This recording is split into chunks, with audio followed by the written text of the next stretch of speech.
السلام علیکم. ٹھیک ہے جی مفتی صاحب. جی حضرت سیدنا خواجہ صاحب مدینہ منورہ پہنچے. حضور کی بارگاہ میں اولاد بھی ہے. حضور کی بارگاہ میں پہنچے. حضور نے فرمایا میں تمہیں معین الدین کا لقب دیتا ہوں. ارے جھوٹ بول رہا ہے, یہ جھوٹ بول رہا ہے. بے شرمو شرم کرو شرم. ہندوستان جا کر میرے دین کی تبلیغ کرو.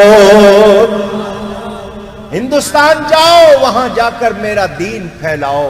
معین الدین کا لقب سرکار کی بارگاہ سے ملا ہے. کیا بات کر رہے ہیں بابا؟ ارے جھوٹ بول رہا ہے, یہ جھوٹ بول رہا ہے. وہاں سے آئے, آپ کی ملاقات غوث پاک سے بھی ہوئی. پھر وہاں آئے تو کیا لاہور پہنچے, داتا دربار پر چلا کیا.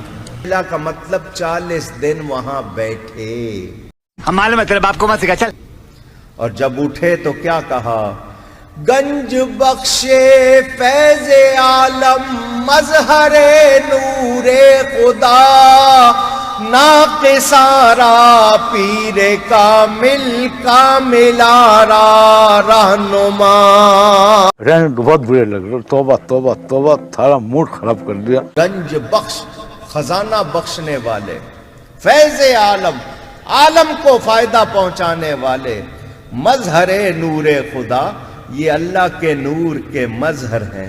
لوگ کہیں گے کہ اگر اللہ تعالیٰ کے محبوب صلی اللہ علیہ وآلہ وسلم کے لیے قرآن میں یہ بات آ رہی ہے کہ اے نبی تم فرما دو کہ میں تو اپنی جان کے لیے کسی کے نفع و نقصان کا مالک نہیں ہوں, تو لوگ کیا کہیں گے, بابت شاہی کوئی نہیں. ناقص جو لوگ کچے ہیں ان کے لیے یہ پیر ہیں, کامل پیر, اور جو کامل ہیں ان کے لیے رہنما ہیں. پہلی فرصت میں نکل. خواجہ صاحب کا سلسلہ چشتی کہلاتا ہے نا, اور داتا صاحب جنیدی سلسلہ جو بعد میں قادریوں میں شامل ہوا. کوئی فرق نہیں, سب ایک ہے, سب میں میرے نبی کا نور ہے. جنہ مرضی جھوٹ مار لو, تو کسی نے ڈکنا.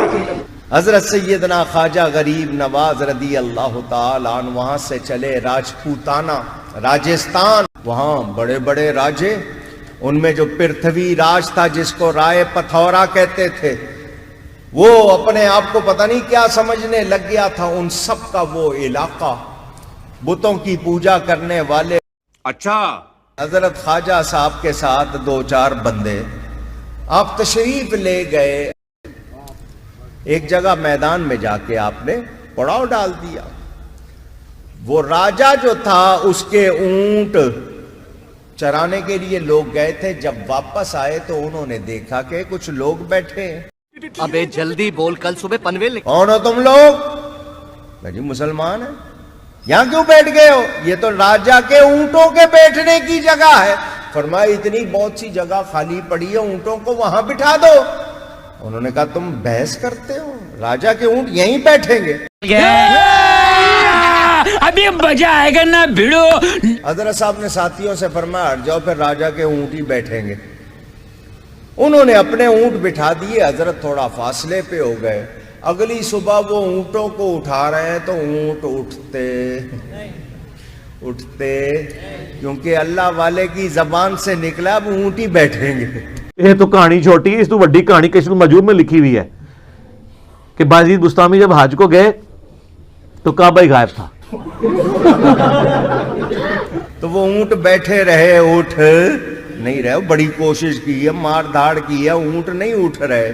اور کسی نے کہا, ان کو اٹھایا تھا نا فقیروں کو, ان کی بد دعا لگ گئی ہے اس لیے اونٹ نہیں اٹھ رہے. وہ دوڑے ہوئے آئے, حضرت ہمارے اونٹ نہیں اٹھ رہے. فرمایا تم نے ہی تو کہا تھا یہاں اونٹ بیٹھتے ہو. تو ہم نے کہا وہی بیٹھے. گوروں کو اردو نہیں آتی, پنجابی نہیں آتی, اور آپ کو انگلش نہیں آتی, ورنہ یقین کریں کہ گوروں کو مزاحیہ پروگرام لگانے کی ضرورت ہی نہیں تھی. ہمارے علماء کی صرف تقریریں لگا دیتے ہیں.